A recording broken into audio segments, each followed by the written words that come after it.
In the beginning, the lake fish enjoyed a wonderful life swimming around the pristine waters of North America.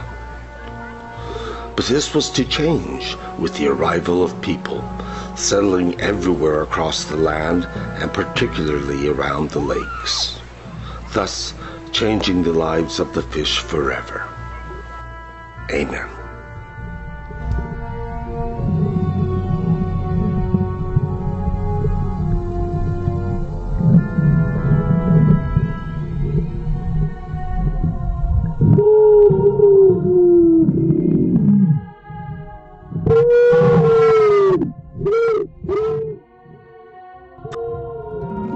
Hello there. Welcome to my Fishy Friends. Now, I've been friends with the wild fish in a few of the lakes in the Laurentians for the last 10 years. And I have a collection of smallmouth bass and sunfish who are all just tremendously friendly, and they swim with me and I feed them, and it's just quite a marvelous relationship. And a whole number of people found out about it, and some people were so bold as to say that they were going to catch those fish and eat them. So on certain days, one couldn't help but worry that they might have been caught, and that would be the end of the relationship. But I had a good friend there who was every day at the beach like we were. Hello, Algis. It's amazing that you've been coming here for years to see your friends, the fish. They wait for you all winter, and in springtime you call them, they show up, you cuddle them, you pet them, you give them love. You can even hold them in your hands, so it's quite incredible that, and it's a great lesson for the people around here to realize that we're in communion with nature, and that nature is a part of us and we're a part of nature too. So I really admire everything you do. Bless you, Algis, for the fish. Thank you so much. Bye bye. Beautiful.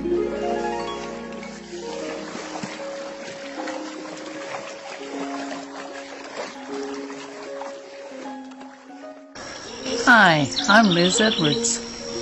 I moved to the Laurentian Mountains in 1990 with my 2 children. Our next door neighbor, a man named Larry Demers, was a very kind and helpful gentleman. He had lived there all his life. He told us about the fish and how he had fed them every summer, and that each spring he would knock his special tap tap on the dock and they would reappear. So we began to feed the fish, and we grew to love them. One day, Algis and Byron moved in next door, and so we brought them to feed the fish.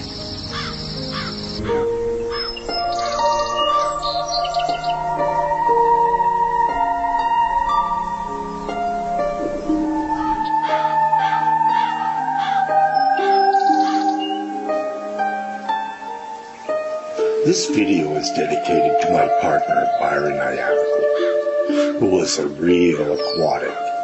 He was the #1 swimmer, no matter where we traveled to. And people would say you could set your clock by his swimming. It's because of him and several years in the Laurentians, around St. Adele, Val David, and St. Agathe, I became friends with the local fish, which were primarily smallmouth bass and sunfish, besides the horrifying catfish. And it's these fish that became our only children, and this is their story.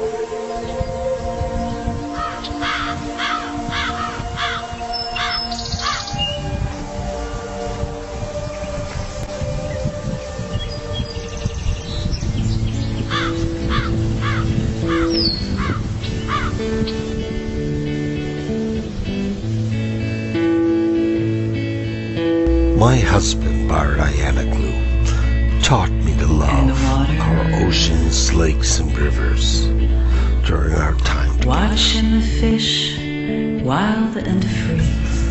The sunfish, the parrotfish, a fish from Portugal that got trapped here during the melting of the Ice Age. Like diamonds in the sea.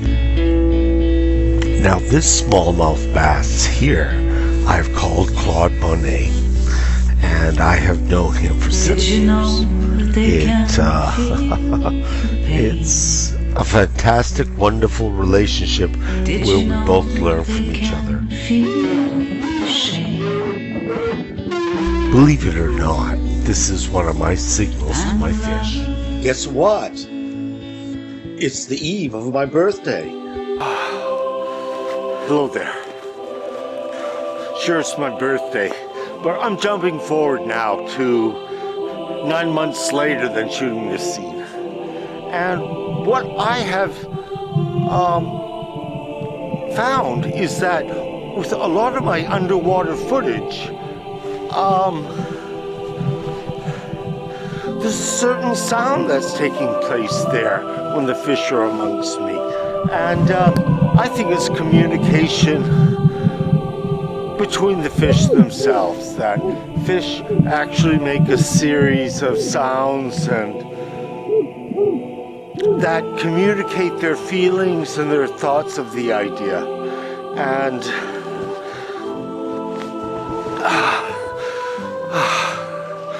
you know, I think this is a relevant piece of information to the fish, that nobody understands. Fish can communicate and have feelings and understand a lot more things than we give them credit for, and therefore we should be a lot kinder to them and friendlier.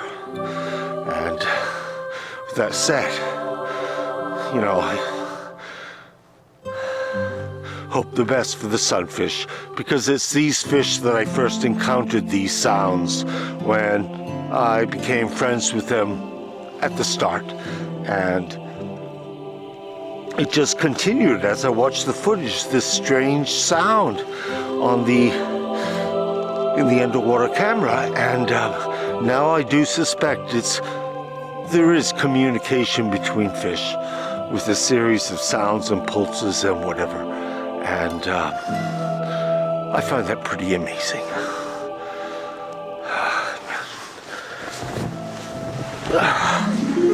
Along the way, I decided I wanted to do something extra, so I decided to have the fish allow me to touch them before I actually pet them, and that worked out pretty well. And then soon after, I decided to imitate my friend Larry Demers and make a beat when I fed the fish, something that I could repeat over time.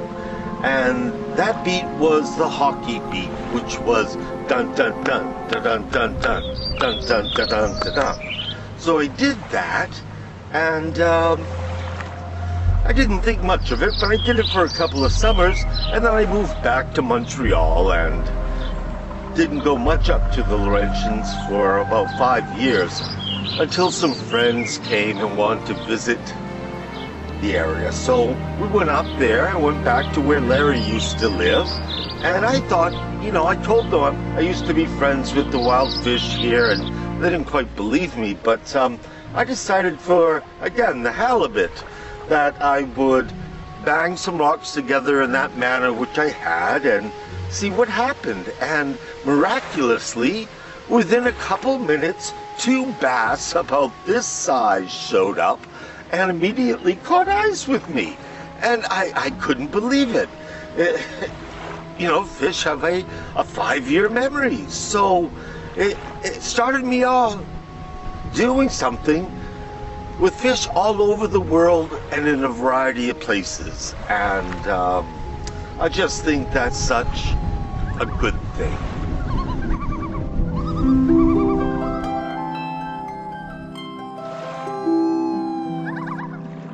In my grief, I returned to the lake where Byron and I enjoyed so many moments.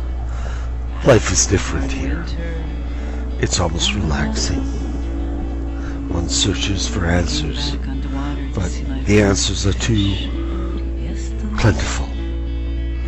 The fish have been attacked by the catfish that have invaded the lake. So I look for them, and I hope that global warming. The eggs had of made the fish food I've hard to befriended find. will survive. Little Angie stays away from the hook off her cheek, trying to hide her destroyed cheek, tearing half of her pretty face. Did you know they can? Then he threw her back in the water. Did you know they can? Little Angie almost died. And the love. I like to bring the fish down to the lily pads because they feel protected under the lily pads, and unfortunately people who own properties alongside the lake eliminate them, and they ruin the lifestyle of the fish that like to hide under these lily pads, so that various birds, ducks, loons don't come after them.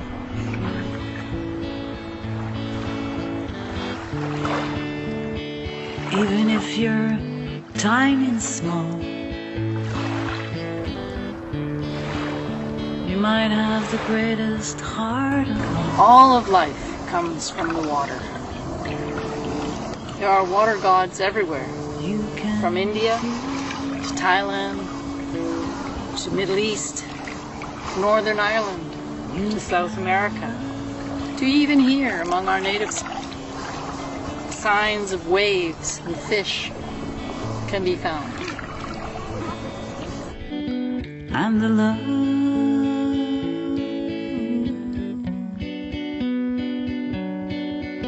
Yes, the love.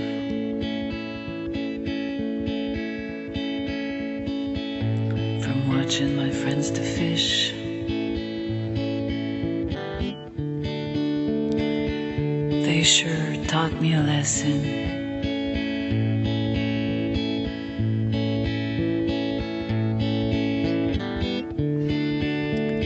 Even if you're tiny and small, you might have the greatest heart of all.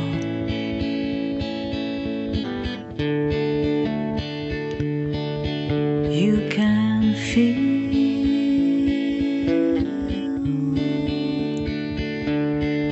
you can love.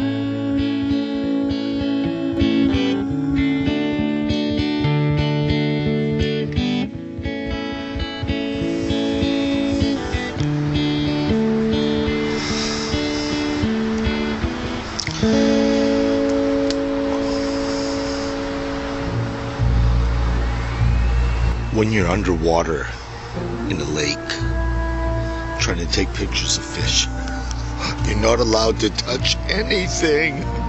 If you stir against any plant or the bottom of the lake or a big rock in the lake, it will just fill the whole area immediately with tons of filament and making it unsightly to even try to photograph it. So many of the pictures you take, you have to kind of jettison yourself off a little bit safely and see where the fish are and just slowly glide in and take as many pictures as you can without disturbing anything. And the rule of thumb for me is about 350 pictures gets you 1, 2, or 3. I've never gotten more than that. It's so frustrating. Here in the deep, the catfish are on the prowl. They are looking for their lunch, brunch, and dinner. And there is a variety of them. I think there's 2 or 3 different species. And they are formidable predators.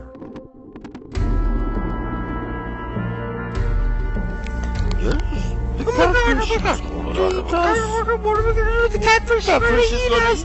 Catfish is going to eat us. The catfish is going to eat us. What are we going to do? I want to get everyone out of the shallow area of the lake. Here is a wonderful sunfish nest. This is where they lay their eggs. And they are configured in a manner that all others copy. A lot of gray rocks and a few white rocks. Now this whole story would have never occurred if it wasn't for Liz Edwards, who's going here to make her homage to the lake. She taught me how to feed fish, and I just expanded it from there. Her ideas of water as a sentient being to herself is such an alien abstraction, but I believe there's some truth to it. So when she's out running on the frozen top of the lake, making sacred geometry for those that we love and we've lost, and the fish below, only makes me feel so much better that I'm involved with a person like her. Now, sacred geometry and water is one of the most amazing aspects of our planet, and it's something taken for granted. A lot of people don't believe it's true, but water contains our thoughts, hopes, and wishes.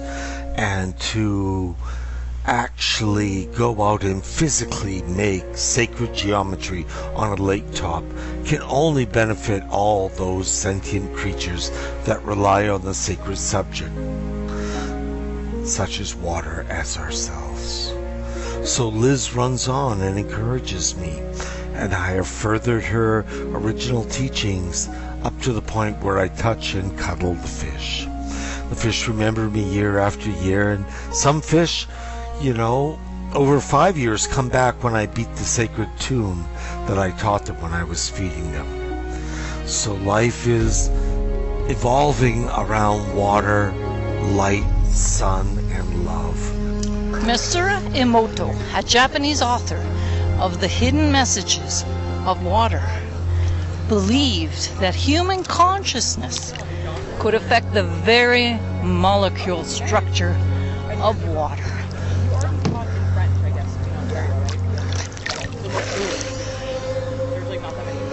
He treated different waters once. I can't hear myself because my water's.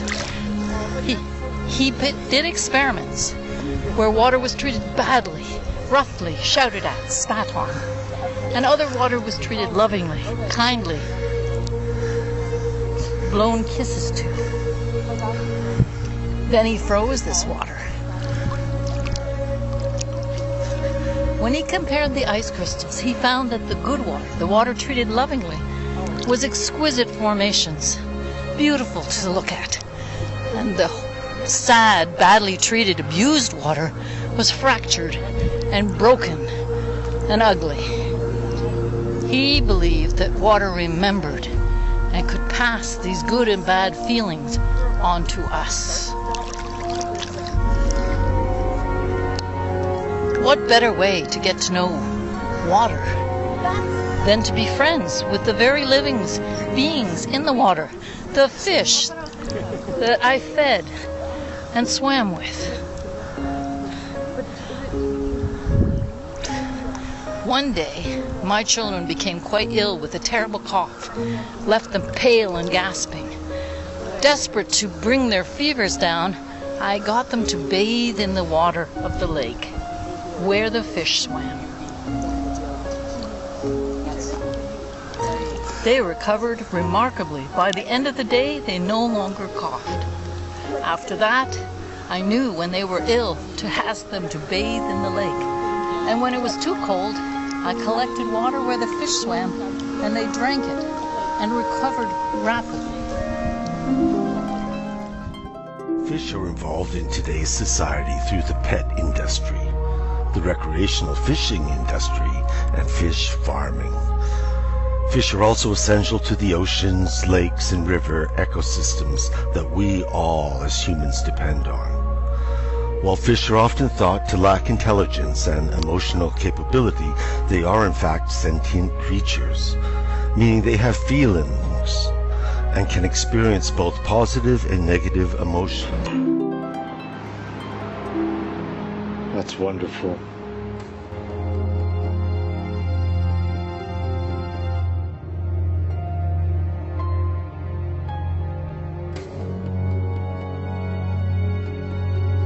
So being emotionally inclined, when the sunfish witness vast amounts of the smaller sunfish disappearing by being eaten by the catfish.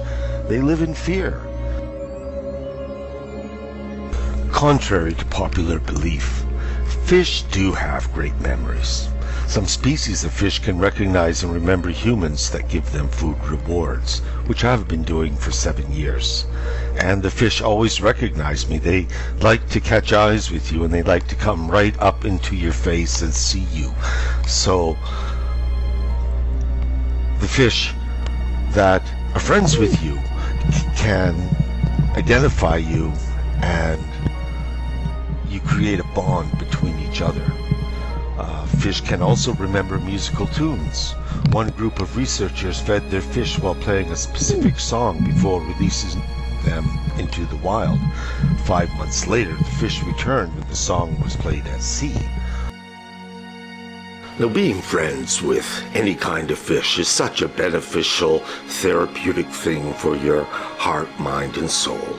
And I've maintained mine with the bass and the sunfish, but the sunfish, which did come from Portugal, is a fish that grows about as big as a Volkswagen Beetle. And if you were to have a fish tank, which is another form of therapy that helps everyone from young kids to older adults with various ailments, that the fish offer you a ability to heal various aspects of your soul and your abilities just by simply watching them and caring for them. And it is probably one of the best things you can do for yourself, and is a very inexpensive hobby. So if you can't swim with the fish, you can certainly watch them here. It has become known that fish will avoid situations they know to cause them pain, and will seek out experiences with rewards. So I can understand my fish always remembering me year after year of arriving at a certain time in the early spring and feeding them all summer long, so that they have a good stored up amount of fat for the 5 months that they probably are in limbo, just sleeping off frozen hours of winter. Even though fish do not have vocal cords, they still excel at communicating with one another. They accomplish this through various sounds, scents, electrical pulses, and motions. Along the way, I imagined what Claude Monet was like. I named one of my fish after him. Claude Monet had made himself a fantastic garden with a waterway, and he must have enjoyed the fact that fish lived there in such a splendid area of France.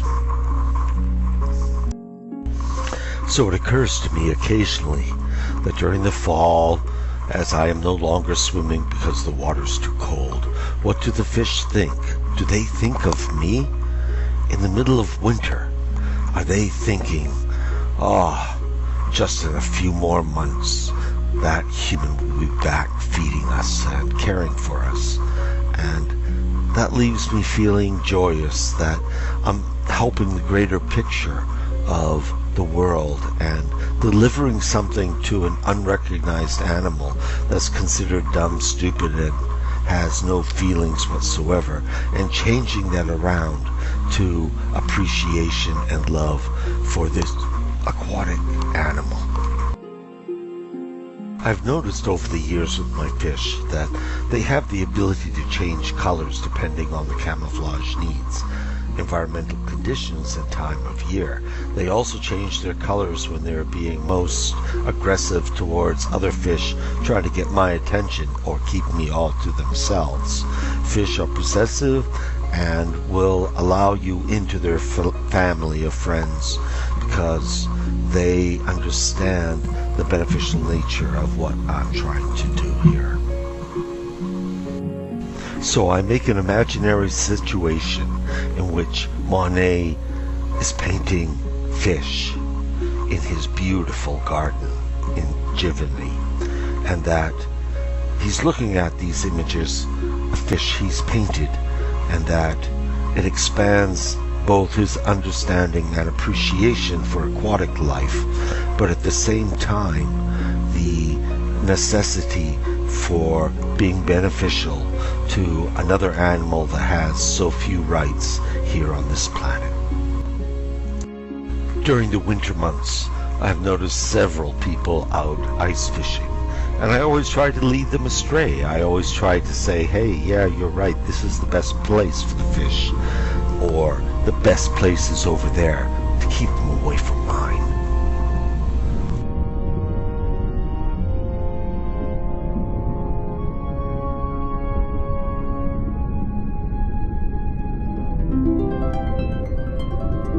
Much of this movie is because of my lover, who was a real aquatic gentleman, a man who loved all bodies of water.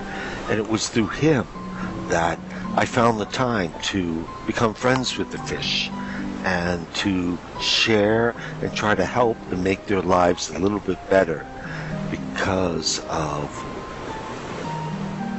one movie from Star Trek where they saved the whales. So I figured this could happen with small fish as well.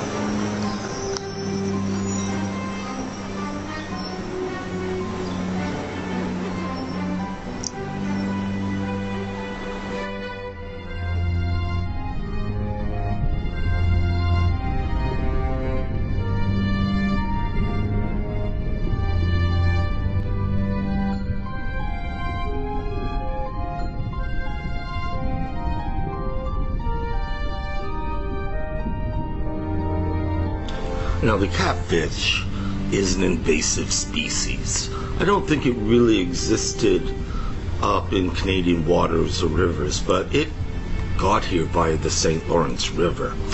And from there it branched out to the other rivers, and eventually it came up the North River. And as I suspect, it hangs out where streams run into the river, and they stay there a few days and they sniff the water to see if they can smell other fish in that water, which I think they can, and then they proceed up the stream and get a hold of your lake.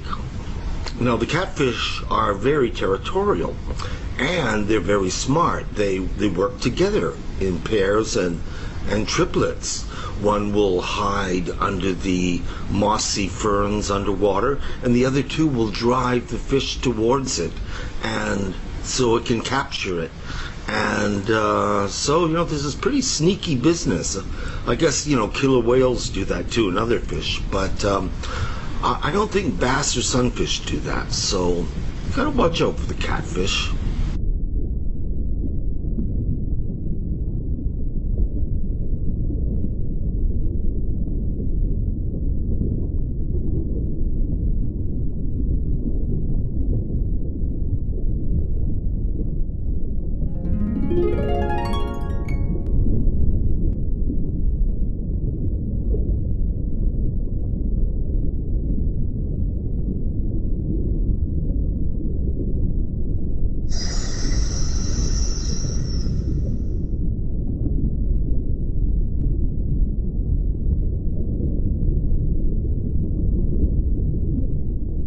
I usually don't come this time in the morning, but today I'm coming early to see if my fish are waiting. One of the very interesting stories in ancient philosophy comes from the country Greece.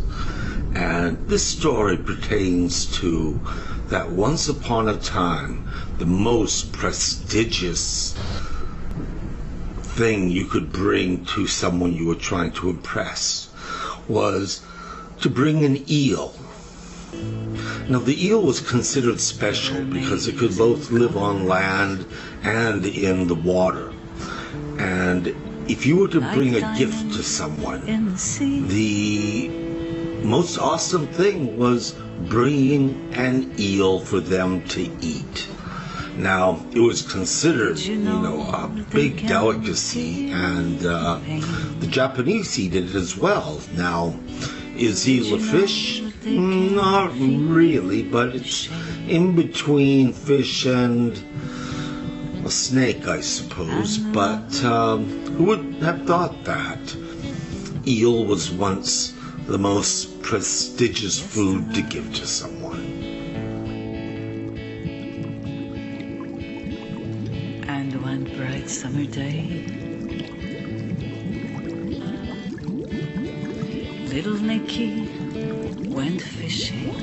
It is often said that the best way to learn something is to teach a man to fish. In other words, it's better to learn how to do something so that you can do it again in the future, rather than simply having someone else do it for you. Hi, I'm Danny Cote. I'm a fisherman by passion. I've been fishing since I was about 5 years old. It's not true that the barbels are electrified. What it does is the barbels only act like radars. So they detect the food in the mud and the bottom of the lakes. To catch them with your hands or your feet, what you do is it's called noodling. You put your hand in the hole and they're going to bite you. So if you do noodling with the barbu, be careful because they can pull you in the hole and you're going to drown. If your head is in the water when she bites you, it's dangerous. Don't do this alone. You got to do this in a teamwork so somebody can pull you out too, you know. Although I've been feeding my fish a variety of things, in the beginning 25 years ago, I was just feeding them corn and spring peas. Now I've evolved to feeding them chicken wieners, chicken hot dogs, you know, the least amount of fat and salt, and it gives them protein so that they're able to repair their bodies at a time when there isn't a superfluous amount of insects to be eaten, and fill that aspect of their food chain and life sustenance. I bring my fish out to the setting sun, which is now that far from the beach. But for the most part, most of my fish are here right underneath me. I haven't fed them in 3 days because it's been too cold. But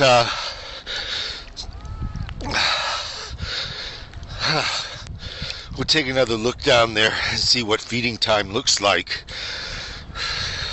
They're really voracious, but I make sure I spread the food around so everybody gets enough. And bugs are in a big shortage this summer. For some reason, there are not many bugs at all.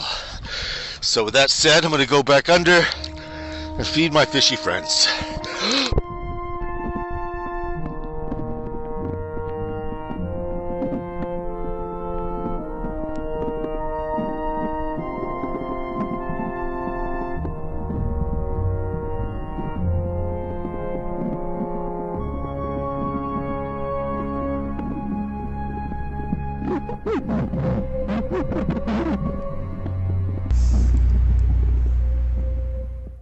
Upon feeding them, it's just marvelous to see how they all compete to get the most of a unexpected treat from a human, of all people. But they too eat it up, and I'm so pleased and proud as a mother to have fed them to such a good extent.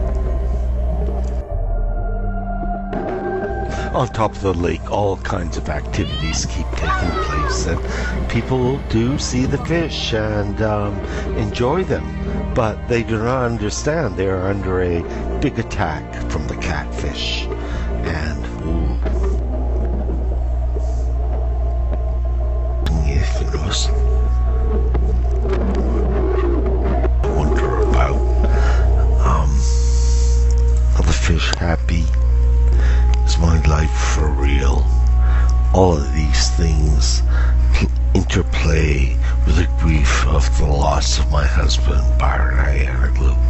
So I pray to our only children that we have, which are these fish here in this lake where we both swam together for so many hours and enjoyed ourselves. So I hope for the best, and I hope to nourish these sunfish and make their lives a little bit better. Part of this experience has been because of Jesus. Jesus was originally known as the Fishy Prophet. He was illustrated in the earliest of times as a fish, and people communicated with that. Fish were mainly Christian symbols. Despite being found all over the world, they represented the first 4 letters of Jesus Christ. And ichthys is an antonym for Jesus. Persecuted Christians would sometimes scratch the symbol of the fish in order to self-identify or to recognize another Christian. One would draw the top line and the other would finish the bottom line.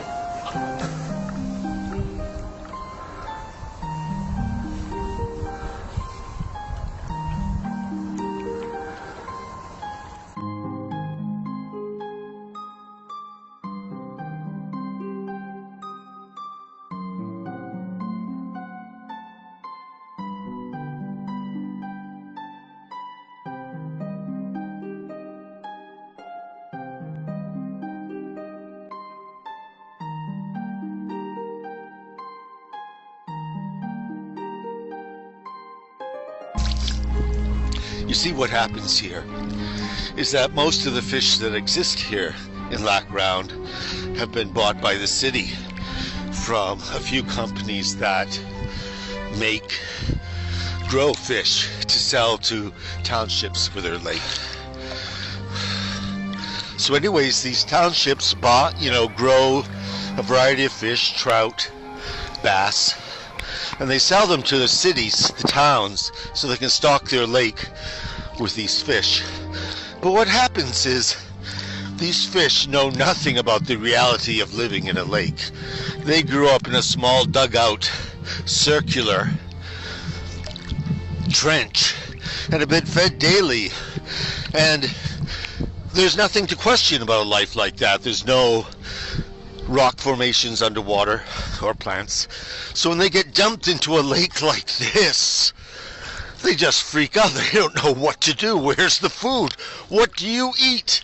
I mean, it's really a pitiful, horrific scenario for the fish themselves. So I spot them and get them to join my club, and I feed them. I primarily was feeding the sunfish to get them big enough so the catfish could not eat them, because the catfish is primarily the diet of the catfish is the sunfish, and that is the blue catfish and the channel catfish that are plentiful all over North America. But it's a pretty scary situation to be let off into this foreign place with other fish that you don't know of, and plants and rocks and people. Because the sunfish is primarily the diet of the catfish, I've noticed over the last several years that the brightly colored, tropical-looking sunfish is changing colors.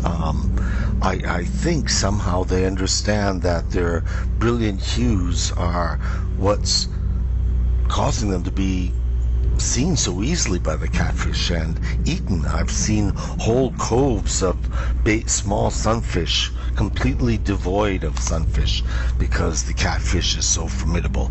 So I see the style and manner of the sunfish has changed. The colors have changed, and they tend to be hanging out in deeper water where the catfish does not hang out. And this is their key to survival, besides their colors changing from brilliant to more bland and commonplace like the other fish in the lake.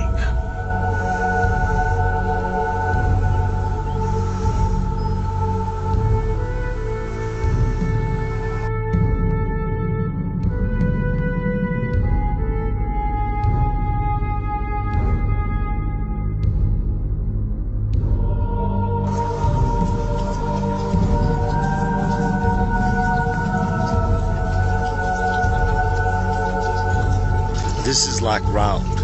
Not only do we have a problem with catfish, but someone put their goldfish in here. And,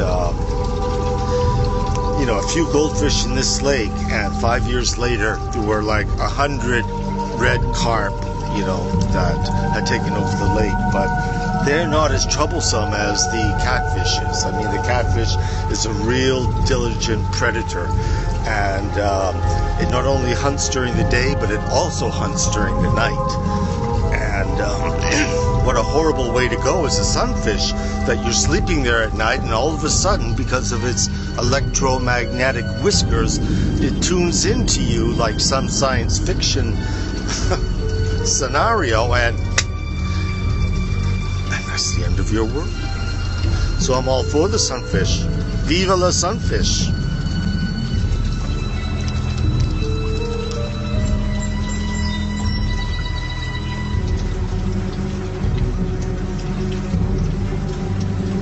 After this film was made, I still went out and shot some footage to make it better.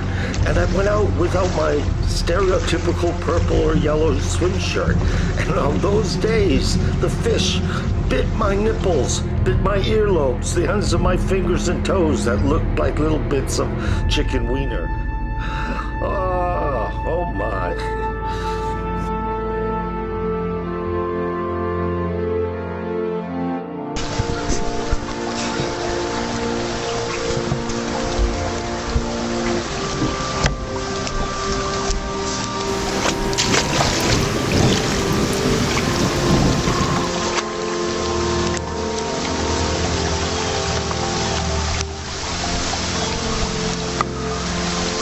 So I want to tell you about another extraordinary thing about the sunfish, is that they're known as the kissing fish.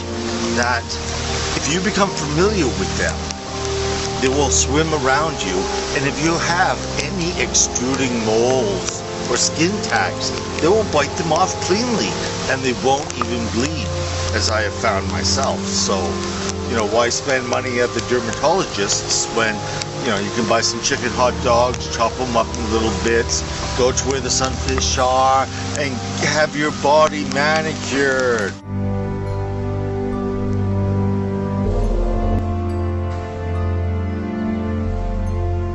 Over the years, I've noticed a lot of problems with the fish and their complexions.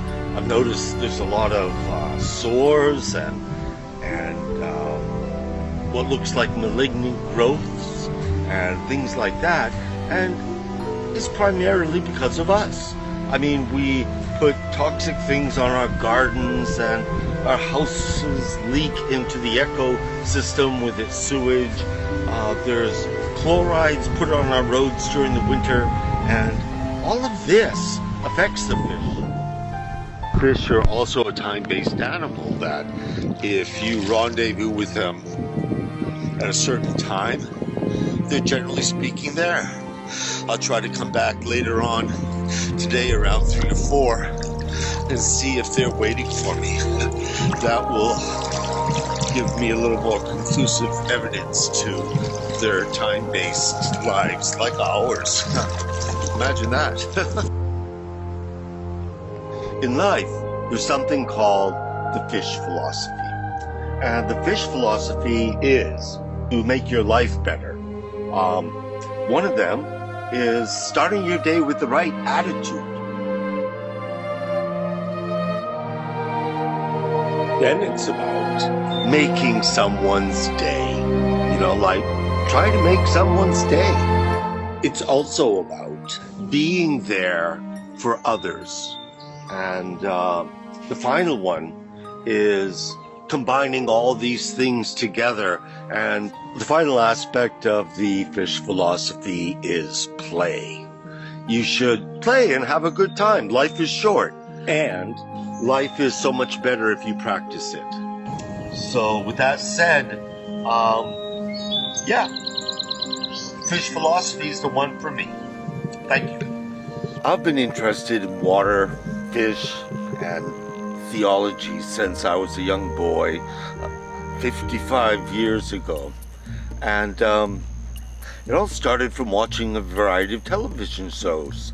One called Sea Hunt, the other called Flipper, and Voyage to the Bottom of the Sea. And so we had a cottage on the side of a lake, and all us children would go swimming, but my younger brother Mark always excelled, swam faster, deeper, and I was a little bit jealous of that. No matter how hard I tried, I could never outdo my brother Mark when it came to swimming. Eventually I discovered that my brother Mark had webbed feet, which aided him and made him so prolific in the water. And it was just amazing. I didn't think so much about it at that time, but later when I was discovered that Jesus could walk on water, I thought my brother Mark could walk on water too if he actually tried. He was so good.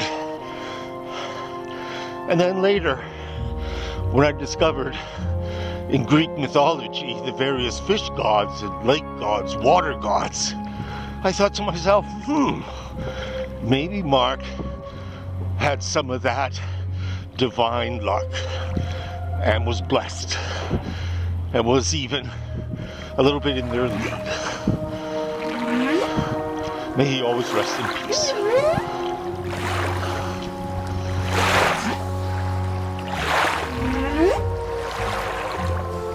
Eventually, I discovered there were a variety of sea gods in Greece, and you might recognize some of them. Poseidon, Aphrodite, Triton. Quite amazing, the collection of their sea gods.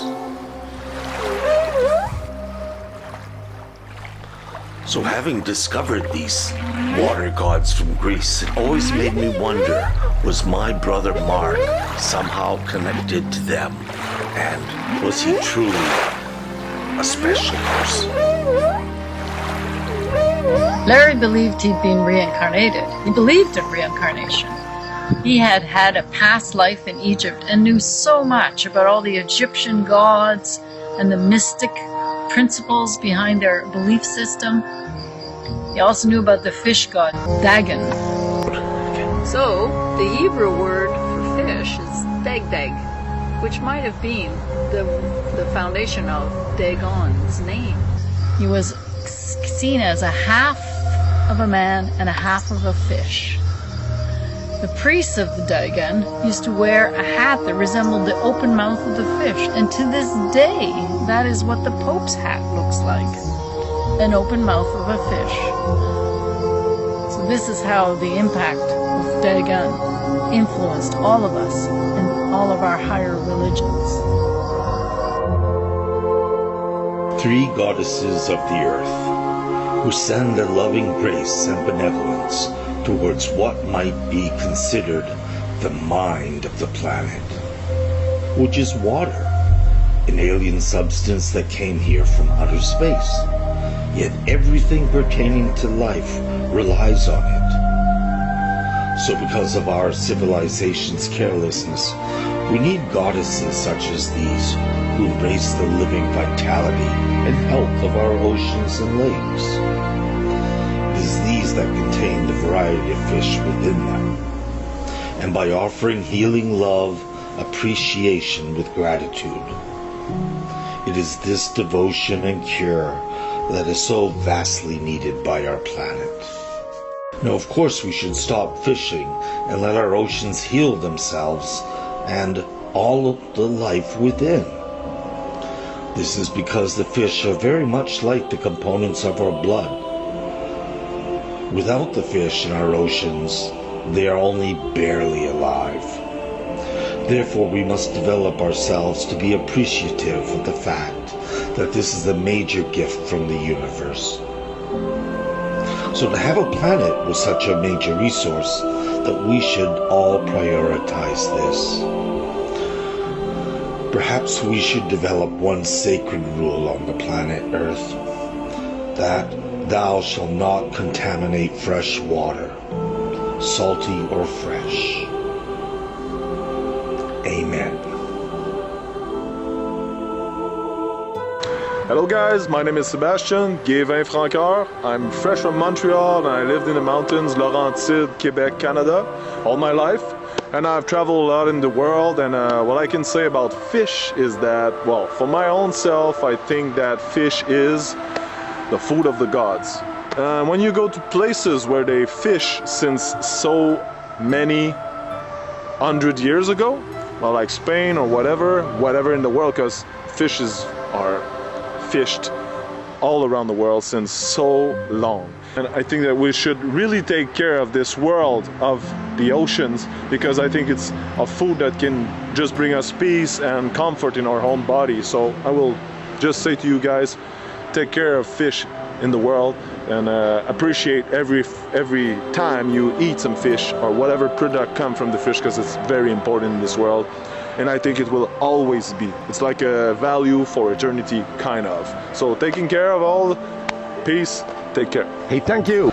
Because we seem to be in another extinction period, I've included this talk by my partner Byron, who talks about Atlantis.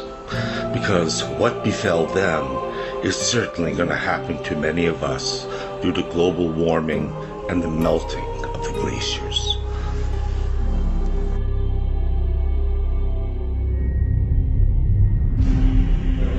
Και έτσι χάθηκε η Ατλάντιδα, όπως έγραψε ο Πλάτων. And so, this is how Atlantis was lost, as Plato wrote. Such was the vast power which Poseidon settled in the lost island of Atlantis, that for many generations the Atlanteans, grateful to the god whose seed they were, united gentleness with wisdom in the various chances of life and in their relations with one another.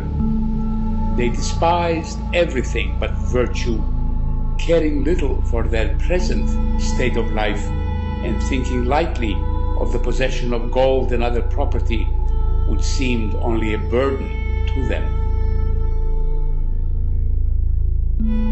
But when the divine portion began to fade away and human nature got the upper hand, they turned to behaving unseemly and no longer espoused virtue, honoring instead the meaningless, two-headed pursuit of wealth and vainglorious power.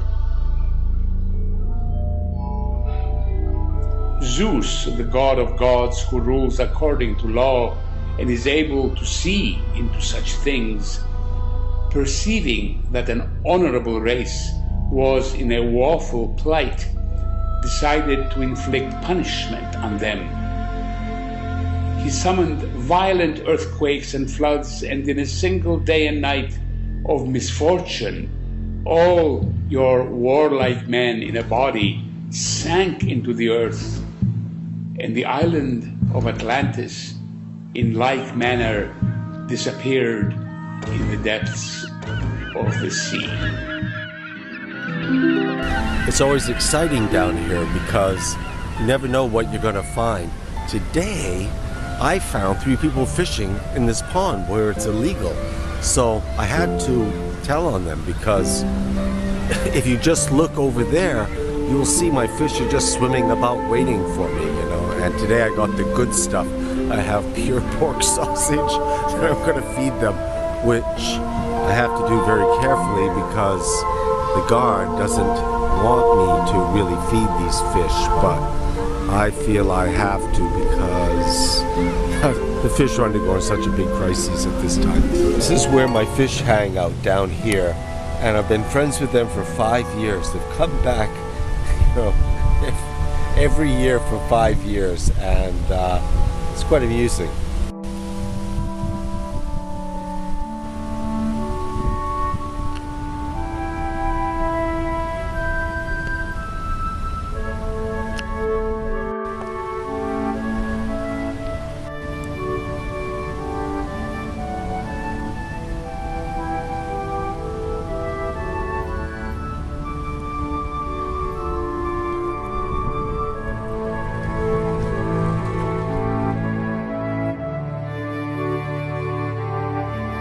the bigger fish want to compete with the smaller fish for the food, meaning the more I let them touch them, the more sausage they get. And they do. On occasion, they really let me rub their whole body. One time last year, one was caught with a fish hook, and I complained to the authorities here, and they actually removed the fish hook by the next day, which made me very impressed with this place. So it's a little bit of heaven, and it's a little bit of unorthodox friendship that keeps one marveling at this place. And you might never know that fish could be so dynamic and friendly if you weren't here doing it. Larry told me this interesting thing about octopus is that they have the ability to write their own RNA and DNA and to implement it. Really? They have brains in their tentacles. They have better DNA than us. That's simply amazing. So how many tickles does it take to make an octopus laugh? Why, it takes tentacles.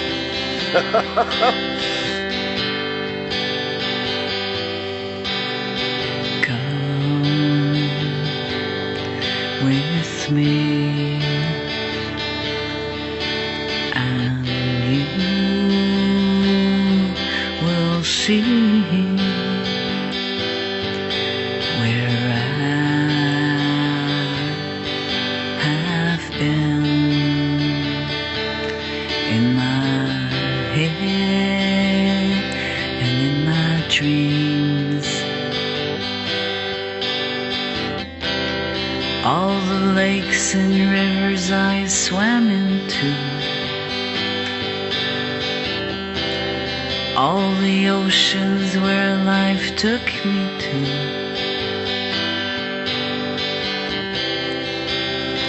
carried away,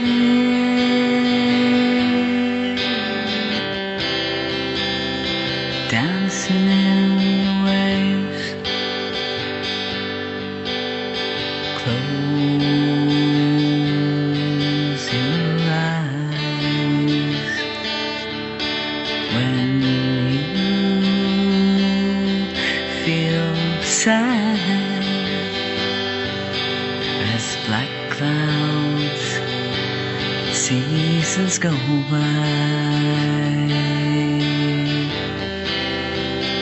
and the sun will shine again.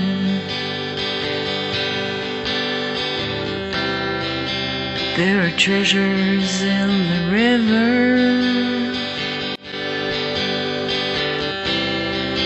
as the fish are changing colors, carried away,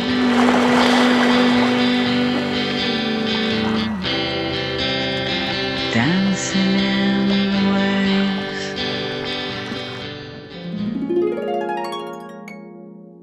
Well, I did it. I arrived at 7, and most of my fish were there.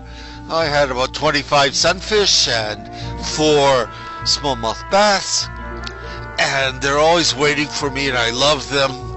And I am hoping that as they swim around me, they shed an electromagnetic corrective field on my body.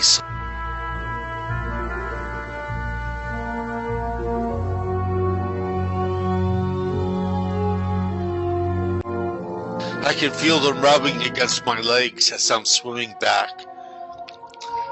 And this is just a good sign. Love them.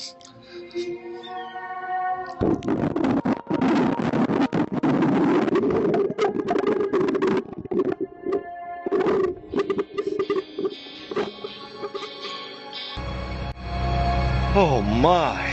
The other day I was feeding my fish. And I know the catfish follow me. They know what I'm up to. And I was feeding my fish, and I feel this bite on my leg, and I think, what the heck is that? And when I looked down, it was the catfish. Now, I don't know if that's a warning from it, but as my neighbor tells me, catfish are very territorial. And that must be it. This is their feeding ground now, and they know to follow me. And because wherever I go, food is there, the sunfish for them. So, one has to be so careful being friends with wild fish.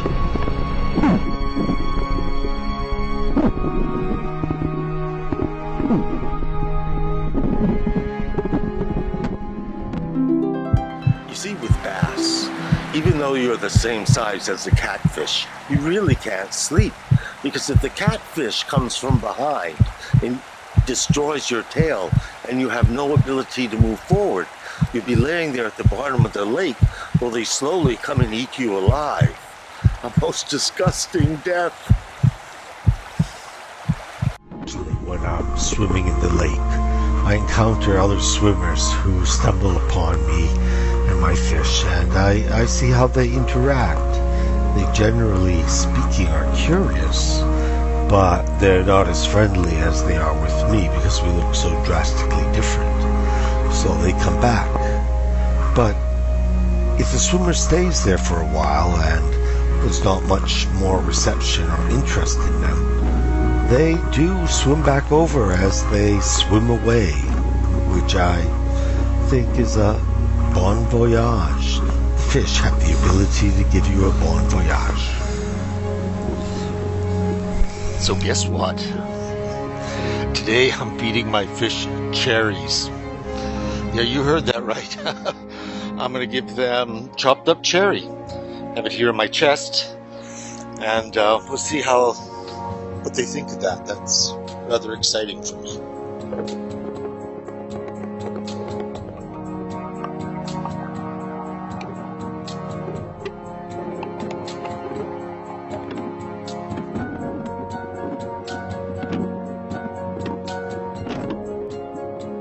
So my fish like cherries, but they don't like boiled potatoes. Which is a shame because that would be real economical to feed them, but there isn't much protein in potatoes, so I will still continue with my chicken wieners. Now, while I'm recording this, the fish are biting on my derriere. They can probably smell the chicken wieners in my back pocket, and they are hungry for them, let me tell you. The thing is, fish are sentient beings. They have feelings, they have relationships, they have memories, and they're scaredy cats. Anything they don't understand, they just keep away from it. But with humans, another bond occurs, and nobody's, actually done it but a few favorable people on the planet that have made friendships with fish, belugas, and a variety of others. But another little point I would like to make is that I'm swimming with the fish so that they correct my electrical frequencies in my body. Now, this discovery came after the Cold War, when the Russians had a whole bunch of dolphins that they were training to put landmines on submarines. Now, with the Cold War over, people used to go swimming with those dolphins and find all kinds of miraculous healing properties of swimming with the dolphin. And the dolphin also is an animal that's very high in intelligence and has a vocabulary of about 50 sounds, besides also using morphic resonance. I heard something funny the other day.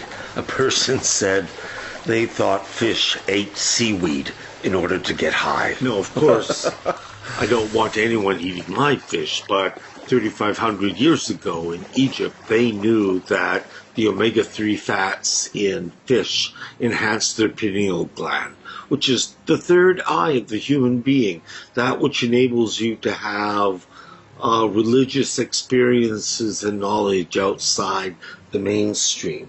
Now, in Iceland, they have also found it strengthens your pineal gland, and it also benefits your mood and attitude during the dark winter months. And that was from eating cod, salmon, and sardines. So fish is a major food resource, but it's something we have totally abused, and let's just pray it never runs out. So though Dagon lived 2,500 years ago, Imagine he had an offspring, and who could his offspring be? Who would be an amphibious man but Jesus? Jesus, who was known to have webbed feet. And maybe that's why he rode a donkey into the town, because his legs were weak. And maybe that is why he told the disciples to teach a man to fish, so that he would fish forever. And perhaps when he walked on the water, he was walking on the water as a dolphin does. Aspect of all this is that the fish are totally aware that the food is in the plastic bag. And they get excited and actually go into a frenzy once the appearance of the plastic bag is there. Then some of the smarter fish, are really smart, Alex, and they try to rip it open and shed the ingredients so I can't distribute it so evenly, so everyone has a chance to feed. Recently, I was away from here for 5 days because the lake was shut down, and my biggest 2 bass are not here today, so I hope someone did not find out and fish those. And I'm glad that I'm here to feed them protein so he can heal. So otherwise, I'm cold, and I should go back under and finish doing this, and hope for the best. Now, regardless of my difficulties with the catfish, upon researching them, I found out in Japan there was a giant catfish called the namazu that lived in the caves underneath Japan. And they discovered that several hours before an earthquake occurred, the catfish became very agitated and predicted the earthquake 80% of the time. So the Japanese were always able to be prepared for the worst possible kind of scenario. So with that said, let's hear it for the giant catfish of Japan.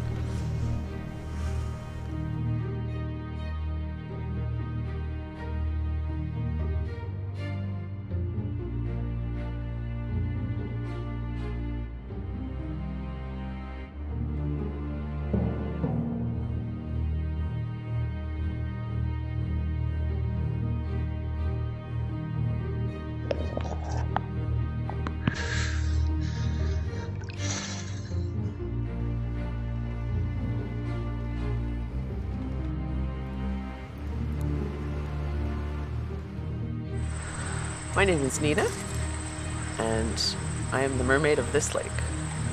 In Ukrainian, we call that a rusalka. So I'm the rusalka of this lake. Right, Eddie? Yep.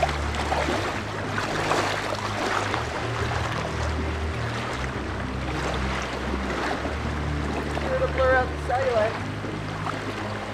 A very long time ago, when I was a little girl, my father went sailing. He liked to go sailing, and he was gone a long time, and a storm blew in, and I was very concerned, and I wished at that point that I was a mermaid, because then I could dive into the water and go and find him and do what mermaids do, which is, save sailors and guide them from trouble. And so I always remember a story that my grandmother told me about how in the Ukraine, the word for mermaid is rusalka, and that means mermaid, but it's the same word in Russian, but in Russian, it's a very evil creature, like a lake witch that comes out and does trouble and, leads the sailors astray and leaves them for dead. So I prefer to be the Ukrainian mermaid. And from that day on, I just always wished that I could be reincarnated one day as a mermaid so that I could do all those things and help the people and be a good rusalka and have a tail. I would love a tail so I could swim faster.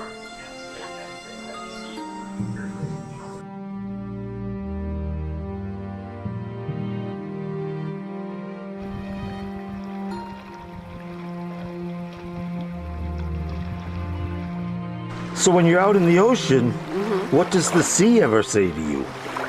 The sea never really says anything, but it always waves, you know. So I appreciate that. So tell me, how do mermaids send messages? Well, I know it's old-fashioned, but I still use sea mail. Where do mermaids keep their money? Well, I keep mine at the local riverbank.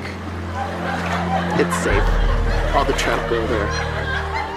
What kind of phone does a mermaid use? Well, it's the shell phone. A shell phone. You know, hello, hello, oh, hello. It's Neptune. What does a mermaid really not want to find at the end of the night or a long night? Semen. Another big question I get is, where do mermaids and fishermen meet? Well, online. My name is Nina and I am a mermaid. I do not have my tail right now, it's at the dry cleaner, but I am a mermaid. Where do mermaids see movies? Well, in the dive-in. Why are fish so skinny? That's because they eat other fish. And it's a hierarchy. Hey, Otis. I'm here in Vancouver, and I'm almost underwater. Would you mind hearing a joke? What did the fish say when it hit the wall? Damn. Good. I hear you're making a movie about our friends the fish, and I just wanted to share with you some background about what they're up against in our modern world, and how they are constantly having to deal with our wastewater in filtering into their environments. Typically in freshwater environments. I read an article about how the fish are becoming slowly addicted to both our illicit drugs and our prescription drugs. Yikes. It's a funny thing with when it's diluted into their freshwater world. This is, of course, where they are getting it and loving it. You know, almost like you spend with your fish when you hold your breath. You know, those precious moments under water. There you go. So yeah, fish are an interesting gauge for what's happening with us, and what we're doing to help keep their environment a beautiful place. Yes. I'm not holding my breath now, but So I'm just curious, what things are washing down from from our society into their society? Like, what are the substances? Well, apparently, as I said, the illicit drugs are anything from cocaine, methamphetamine, which are sending the fish into anxietous withdrawal, because they had there is a toxicity that we're passing on. So, how do you think Byron would feel about this gentle and wonderful time of you swimming with the fish? There's one thing else I'd like to say about fish, is that fish have the ability to use morphic resonance. Now, morphic resonance is a theory by Dr. Sheldrake, where all animals have an internet to themselves where they pass on information and things they've learned. So, when the springtime comes and I go to feed my fish for the first time, and the first fish I see is Claude Monet, and he gets fed, this information passes quickly to all the other fish. And this is a key information source for all animals, be it fish or bears or coyote.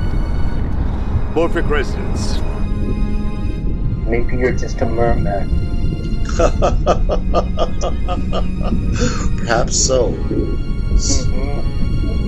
So anything else you would like to say about fish, Langley?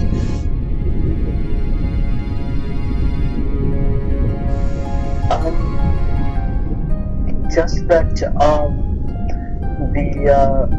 the Vietnamese believe that if you're going to eat a fish, the best part to eat is the tail, because that's where all the energy is.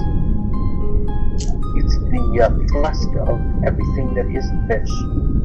Wow. Okay. Well, thank you for that. So with that said... Yes, everyone needs good tail. Alrighty. So thank you for that, Langley. Yeah, yes. Let me just get to the surface and thank you. Hold on.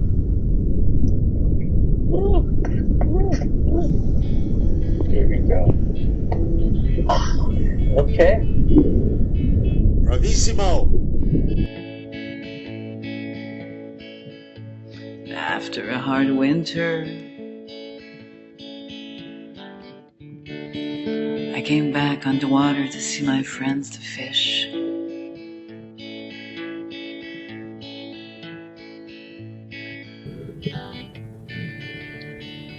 They were all so skinny. Global warming had made food hard to find.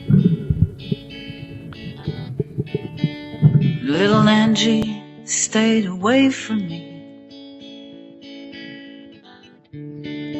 trying to hide her destroyed cheek.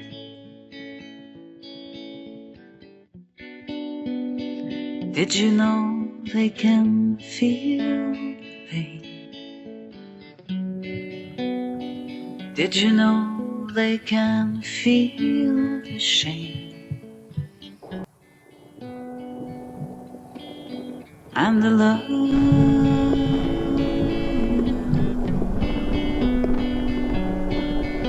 Yes, the love.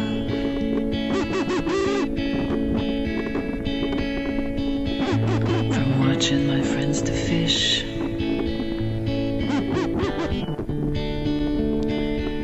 they sure taught me a lesson.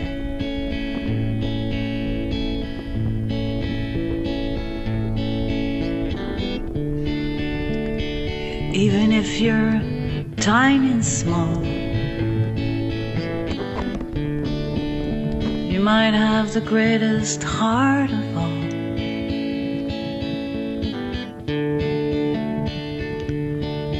You can feel,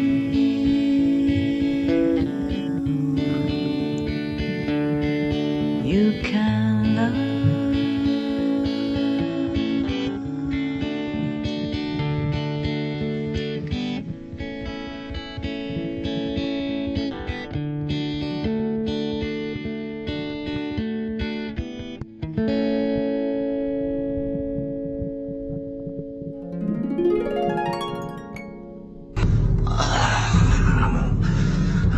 Always need to feed.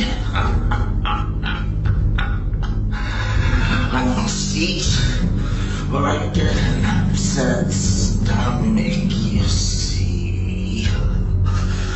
See my precious meal, the sunfish. Oh, I'll get you if not today, then tonight, when you can't see me coming. I'll find out where you're resting, even though some people say, why did the catfish have trouble sleeping? It was because the bass next door was too loud. Warning the sunfish I was coming. Well, I'll get you too one day when I'm big enough.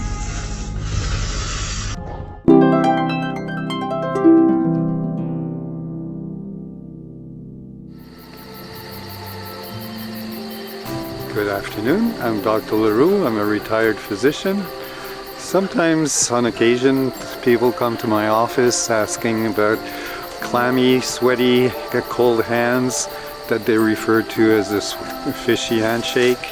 And obviously, most of those conditions is due to stress or anxiety, which could be hyperhidrosis, which is profuse sweating, or diabetes, or low blood pressure. But thankfully, those conditions are rare and don't happen too often. And most of the time, just being more relaxed, doing some meditation, sleeping properly, avoiding like stimulants like coffee will help in those situations. And that's about it. So hope you have a good afternoon and take care. Well, I'm sorry. I have to apologize. I've made a big mistake.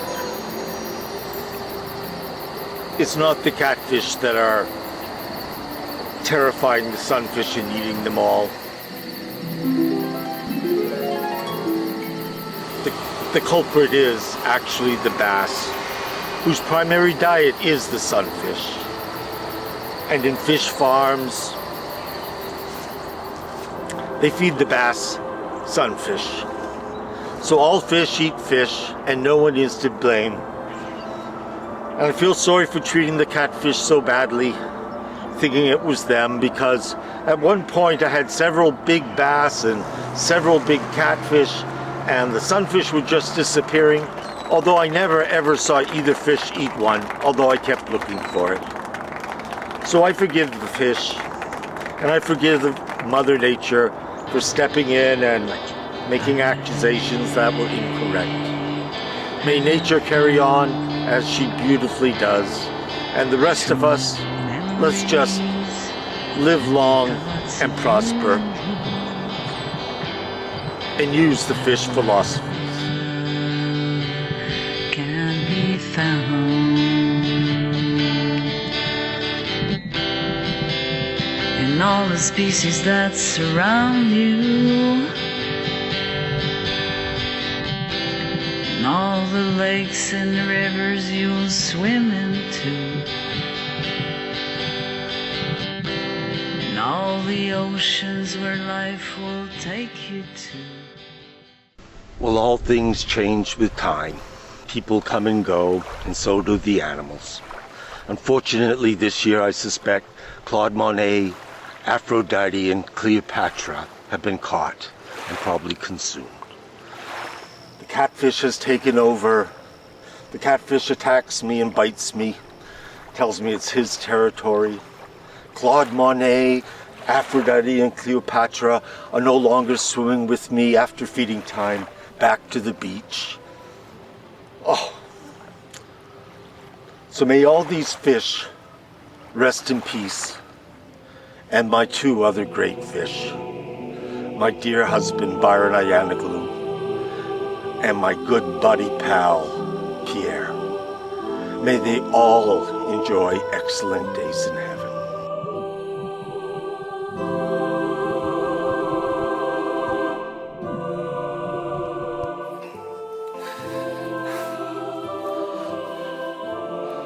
So sometimes in the winter, I come down to the lake before it snows over and the ice is still clear, and I bang my certain beat in the area where I rendezvous with my fish. And it's just marvelous where 1, 2, or 3 of them show up, just going to prove that fish are capable of a variety of thoughts and understandings, and this just makes being friends with them so marvelous. That for years you've been swimming this lake, making friends with the fish, having them waiting for you in springtime to go through summer with you, letting you pet them and have them in your hands and everything else you do.